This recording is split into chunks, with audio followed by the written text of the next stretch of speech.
लेके जाइए कि मुझे इस संस्था को बड़ा बनाना है। आज उन्होंने एक अगर ब्रांच खोली है तो कल मेरी खुद की भी एक ब्रांच होगी और मेरे नीचे यानी मेरे स्टाफ कम से कम, सर ने बताया 20, सर का छोटा सपना है 20, मैं बोलता हूँ आपके 200 लोगों का भी स्टाफ हो सकता है। लेकिन क्या 200 लोगों को मैनेज करने के लिए आपके अंदर वो सहनशीलता है, आपके अंदर वो कैपेसिटी है? नहीं है। तो आपको शुरुआत से ट्रेनिंग लेनी पड़ेगी। ऐसी संस्था में जाके आज हम 10 लोग इकट्ठा कर पाए, कल 200 लोगों को इकट्ठा कर पाए। 200 लोगों को मैनेज करना भी एक बड़ी बात होती है, 20 लोगों को भी मैनेज करना बड़ी बात होती है। जहाँ तक मैं बात करूँ अपनी फैमिली की, हमें पता होता है कि हमारे हस्बैंड वाइफ में भी कभी कभी नोकझोंक होती है, कभी मिलती नहीं है, और वहाँ पे कभी कभी हमारा एक दूसरे का जो विचार होता है चेंज हो जाता है, वहाँ पे अपना प्रॉब्लम होता है। लेकिन ये जो संस्था बन रही क्रेडिट कोऑपरेटिव सोसाइटी जिसको हम बनाने जा रहे हैं, तो इसका विजन एक से नहीं होता है, 12 लोगों से लेकर स्टार्ट होता है।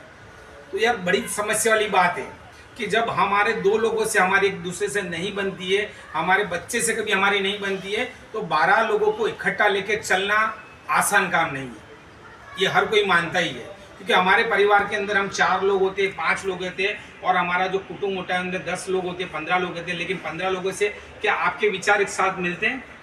नहीं मिलते, क्योंकि किसी का और कहना होता है, आपका कुछ और कहना होता है। तो यहाँ पे यही चीज़ें, सारे विचार एक जगह पे लाके एक ही डायरेक्शन में हमें 12 लोगों को मिलके करना है। तो उसको करना कोई आसान काम नहीं है, इसको बड़ा काम बोलते हैं। लेकिन पहले लोगों के विचार को चेंज करना पड़ता है। जो हमारे साथ में जुड़े थे 12 लोग, 15 लोग, कुछ लोग आए, कुछ लोग गए, और आने वाले समय के अंदर मैं ये चीज़ बार बार बोलता हूँ कि बहुत सारे लोग आएंगे और बहुत सारे लोग जाएंगे भी। लेकिन क्या वो विचार के धारा, यानी जो मेरी विचारधारा है, जो विपिन जी की विचारधारा है, जो मुकेश भाई की विचारधारा है, जो वकील साहब की जो विचारधारा है, जो मैडम की विचारधारा, क्या वो विचारधारा के अंदर बाकी के लोग आ पाएंगे? अगर वो आ पाएंगे तो आगे लंबे तक जा पाएंगे। अगर जो लोग नहीं आ पाएंगे तो वो वहीं से फिर आगे लौट जाएंगे।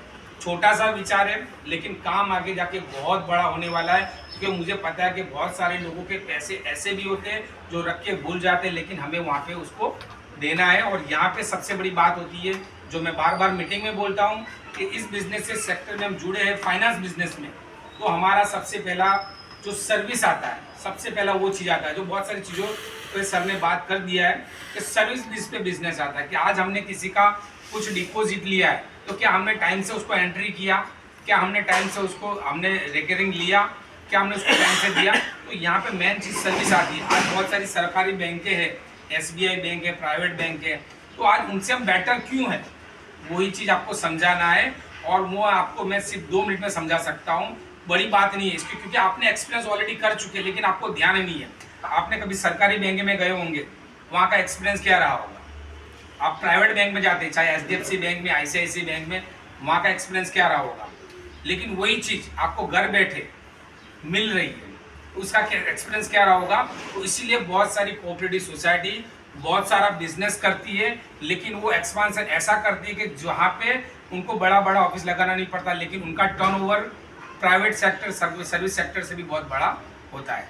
और दूसरी बात मैं कहना ये चाहूँगा, क्योंकि गवर्नमेंट इसको खुद प्रमोट करे, कोऑपरेटिव सोसाइटी बैंक हो, जिसके अंदर बहुत सारे हम रोजगार क्रिएट करने वाले हैं। आज किसी को अगर एक ठेला लगाना है, 20,000 25,000 की ज़रूरत है, तो हम अपनी कोऑपरेटिव, उसके पास में ना क्रेडिट कार्ड होगा, ना उसके पास में कोई ऐसी सिविल स्कोर का कुछ रिकॉर्ड होगा कि जहाँ से उसको कुछ लोन दे पाएंगे। और उसको प्रोसेस इतना लगता है कि वो बंदा लोन लेना तो छोड़ो, कभी वो सोच भी नहीं पाता कि मैं लोन लेके अपना बिजनेस को बड़ा बना पाऊँ।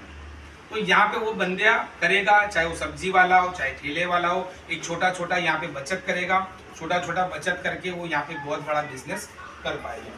तो यहाँ पे मैं अपनी बातों को यहाँ पे विराम दूंगा, और टाइम भी काफ़ी हो चुका है, लेकिन उसके पहले 2 मिनट, और इससे पहले मैं चाहूँगा, मैडम को भी हमने सुना नहीं, तो उनका भी थोड़ा बहुत